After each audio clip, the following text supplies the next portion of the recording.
Easy. Okay, I'm going to try hard again not to go off on a rant here on this one, but the new Brexit news, of course, is the Remoaner MPs collaborating together to form a sort of an alliance, basically an alliance of Parliament against the people, in order to stop, well, they say to stop a no-deal Brexit, but it's actually, of course, not. It's to stop Brexit entirely. And what these people need to understand is just basic respect. Now, I work and I am around people on a daily basis who voted to remain. They did so because they thought it was the best choice and direction for the country, or the best thing for their own lives. Whatever their reasoning was, I respect their choice. And that is basic respect, because we have to respect other people's choices, even if we don't agree with them. And that's what these people need to get a grip of. And I'm talking here particularly of Sarah Wollaston, Dominic Grieve and Anna Soubry, who I know for a fact have constituents that voted to leave as a majority. And they are part of the change, well, some of them are part of that so-called Change UK group, and they're basically just Brexit democracy deniers. That's what they are. They're not Remainers, they're democracy deniers. You've also got Chuka Umunna, whose constituency voted for Labour, and now they're saddled with a Liberal Democrat. But yet none of these people are holding by-elections because they know that they're going to lose. And this is what I mean about basic respect. Now, what sealed it for me in 2016 to vote to leave was, if you cast your mind back to when David Cameron went to Brussels in order to renegotiate Britain's position in the EU and to get some sort of reform. Well, you all got a glimpse of just how willing and prepared the EU is to negotiate. And forget reform. There is no reform. They have a singular idea, a tunnel vision of the direction they want their precious project to take.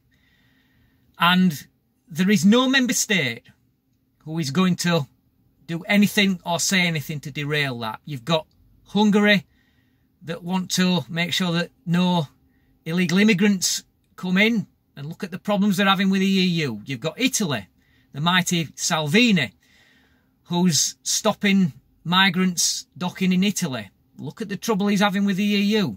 There is no reform. And you saw it firsthand in 2016, and David Cameron was forced to come back to the UK with his tail between his legs. And that, for me, is what sealed it. It was nothing to do with a bus.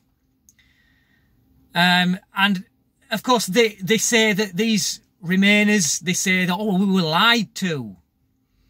And we didn't know what we were voting for. Basically, what they said is that people who voted to leave, they're all too racist, too stupid, too ignorant, too old, too poor, too northern to understand what we were voting for. And it's bad enough to be told that sort of thing by elected MPs. But then we have to listen to it from the likes of a whippersnapper like Femi Olawale. You know, this is why Brexiteers are getting angry. Now, there's always been this consensus ever since I can remember being back in my younger days, is that the MPs have always been, they've always been thought of as self-serving pigs, that they never really care about the electorate. And I've always kind of thought that that's a little bit harsh, if I'm honest, because I just put that down to people being frustrated with the fact that they voted for a certain MP. They thought that they were going to get something and they didn't get it. And naturally that kind of frustration builds. But if there is one thing that has proven this to be true, and that is the Brexit vote, because the Brexit vote has shone a torch right into the chasm that exists between the electorate and those who are elected to serve us. And that's what they are there for, to serve us. And you are seeing that particularly for these Remoaner MPs.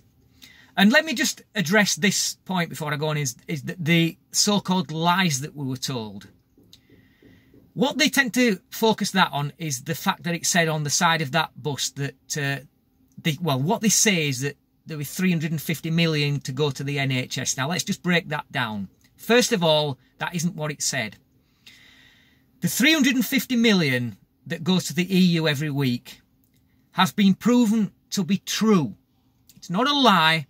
True as long as it's specified that it's gross contribution, which Boris did. The other misleading thing is that it never said there'd be 350 million to go to the NHS. You take a look at the bus, get on Google Images, take a look at the bus and read it properly. It says we give 350 million to the EU every week. Let's fund our NHS instead. And these people say, oh, well, that's implying that, No, it's text. Text cannot talk, it can't think, and it can't imply. It's there to be read, and read only. So stop telling us that it said this and it said that. Go away and read it correctly. Okay, so these MPs now are now grouping together to stop this so-called no-deal Brexit. What you're seeing here is a coalition of Parliament against the people, and you are seeing people that simply just have not learned basic respect. Brexiteers now are sick to death of these kind of shenanigans. We just want to see Brexit happen on the 31st of October. Yes, it's going to be a bumpy road. When I voted to leave, I was aware of that, fully aware. And something else that they keep telling us is that, oh, people didn't vote to be poorer. Well, let me tell you this. The company I work for, its head office is in Germany. And I knew that when I voted to leave, it could potentially make me unemployed. I knew that. But there is many things that are bigger than me. This whole thing, this is about the direction of the country, and it is bigger than just me. And I were not prepared to think about myself only when there was bigger things to think about. So yes, I potentially did vote to make myself poorer. I hope it doesn't happen, of course, but it might.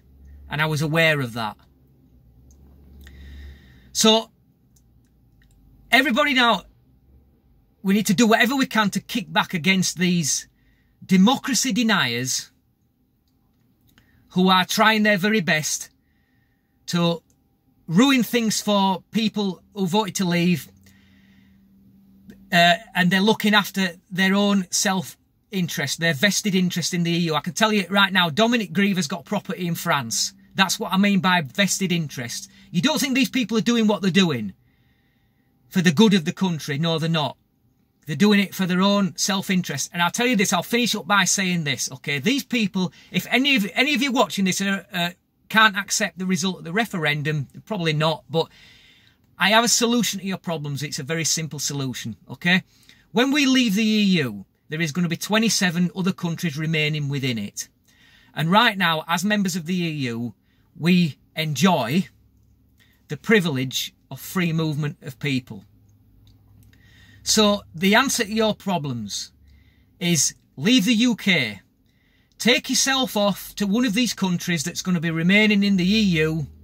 You're spoilt for choice. You've got 27 to choose from. Get yourself over there. Go and live there. Remain in the EU. And let us, who voted to leave, get on with it.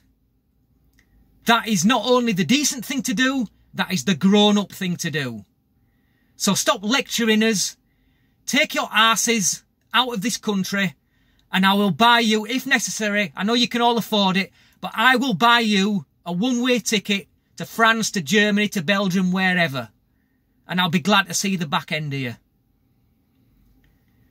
Thank you for watching. I did alright there, didn't I? I didn't go off on a rant. Till next time, easy.